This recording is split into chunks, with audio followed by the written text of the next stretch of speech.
Welcome back everybody, Matt the Man here, hope you're doing well. And Netflix had a new original comedy out starring Sadie Sandler and Chloe East. Also Natasha Leone is in the movie. This is under Adam Sandler's Happy Madison Productions, and if you didn't realize by now, Sadie Sandler is Adam Sandler's daughter. So we've been seeing a lot of, what's the word, nepotism lately in the Sandler family. The last couple of Adam Sandler movies on Netflix have had his daughters in them. Whether that was Happy Gilmore 2 or the one with the bar mitzvah, bat mitzvah. Adam Sandler's becoming the new Will Smith. We gotta put our kids in every movie that we're in, because why not? In the rated R comedy, so I'm always skeptical in rated R comedies now in our political climate. But I thought in Adam Sandler Productions, maybe this one will be good. Now Adam Sandler is not in the movie, but he did produce it under his production company. And I just thought that in the positives, I thought Sadie Sandler did a pretty good job. She is the star of the film, and I thought for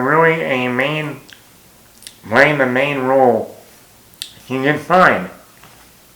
I think maybe if she does more and more movies, she'll get better. But I thought she had great chemistry with her roommate in the movie, played by Chloe East. She brought some range, emotional, funny, serious, dramatic. So for a Netflix comedy, I thought she did fine. Chloe East is really good in here. She's been around for a little bit. Not too long, only about 4 years. She kind of broke out with that Steven Spielberg movie, The Fabelmans, back in 2022. She played the main character's girlfriend, like in the second half of the movie. He was also in that horror film Heretic back in 2024 with Hugh Grant. And here she is now. And like I said, she's a more fun, wild roommate, if you will. And I thought she did a pretty good job. The movie was funny throughout. I mean, nothing quite like laugh out loud, not so funny that I'm on the floor laughing like the Wolf of Wall Street. But it was for a little bit about a 90-minute movie or so, it was fun. And like I said, for about an hour, 40 minutes or so, it was well paced. It kept on moving. I never felt bored or like why.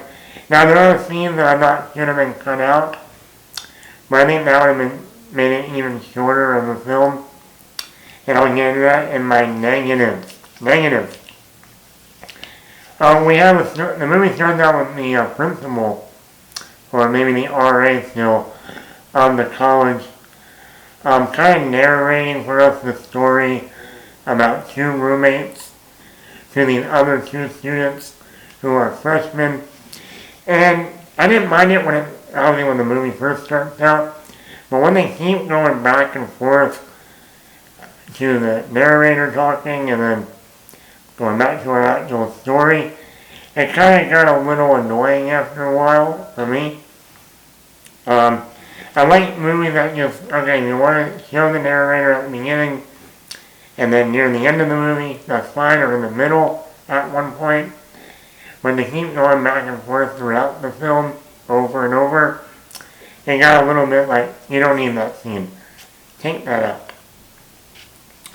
I'll say it again, Netflix has a problem. Netflix has a problem with having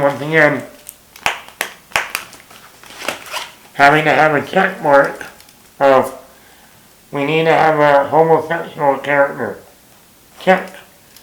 Does it really serve any purpose to the movie? No.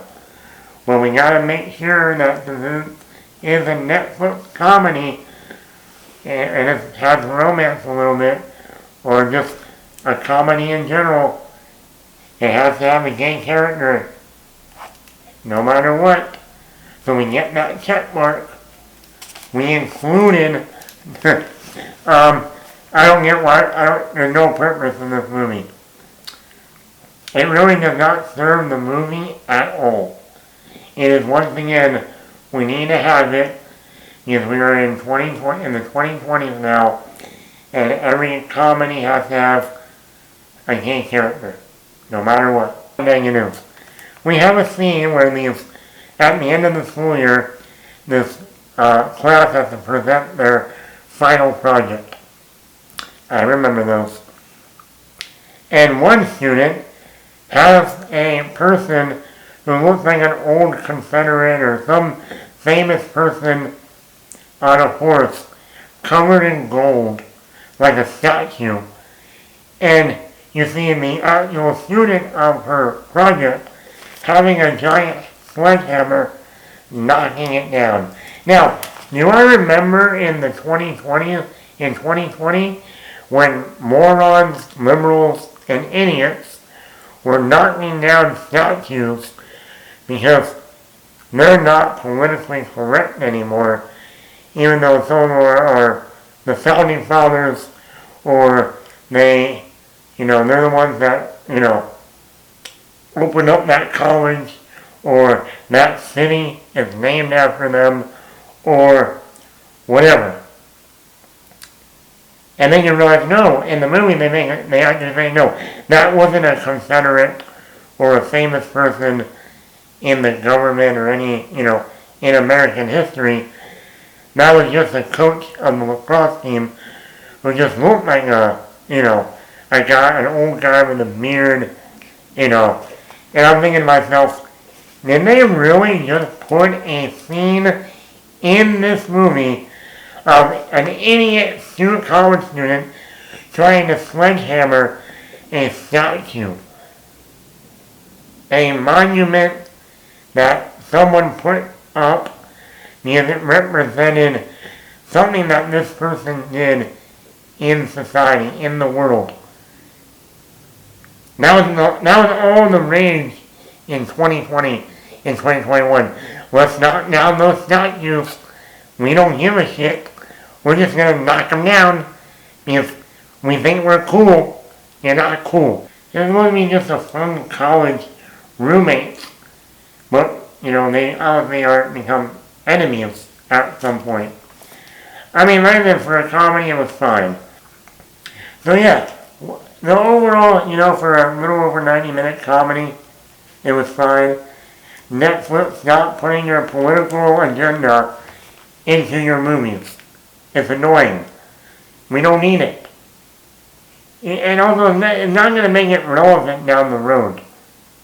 Because 10 years from now, people are going to go, I don't get it. Yeah, you're not going to get it, because we didn't get it at the time that it happened. So yeah, did you watch the movie Roommates? Did you have roommates in college? I did not have roommates in college. So I was lucky. I got to do whatever I wanted in my dorm, any day, any time. Didn't have to worry about anything. Just watch what I want, do what I want, not worry about coming out of the shower and having a roommate or a friend over. And I'm like, okay, not having to walk in on my roommate doing stuff with their girlfriend or whatever. I'm like, okay, good. I have my own dorm to myself. It was nice. So yeah, let me know. Did you like your roommate in college? Did you have a roommate in college? And what did you think of the movie Roommates on Netflix? Matt in the back.